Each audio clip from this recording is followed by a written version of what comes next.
Kumasa sa hamon ni Vice President Sara Duterte ang young guns ng House of Representatives na sumailalim sa drug test. Sinabi nila Union 1st District Representative Paulo Ortega na handa sila anumang oras na magpasuri. Ngunit kapalit nito ay ang pagdalo at panunumpa ni VP Sara sa pagdinig ng House Committee on Good Government and Public Accountability kaugnay ng paggastos ng pondo ng Office of the Vice President sa mga nakalipas na taon at ng Department of Education nang ito pa ang kalihim ng kagawaran. Wala naman pong problema kung mag-undergo kami ng drug test or neuropsychological test kasi ako nga po hindi nga ako mismo umiinom.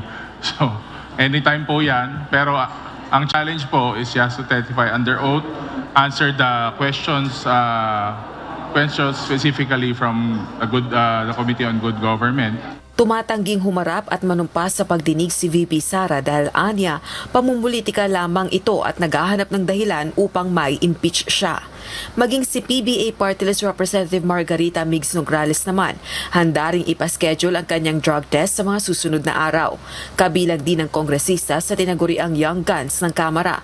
Samantala, ang kapatid naman ni VP Sara na si Davao City 1st District Representative Pulong Duterte, sumailalim na sa hair follicle test noong buwan ng Agosto. Subalit kung kinakailangan pa, handa rin umano siyang magpa-hair follicle test ulit. Rosa Licoz, UNTV News and Rescue. Diyos ang aming sandigan, serbisyo publiko ang aming pinahahalagahan.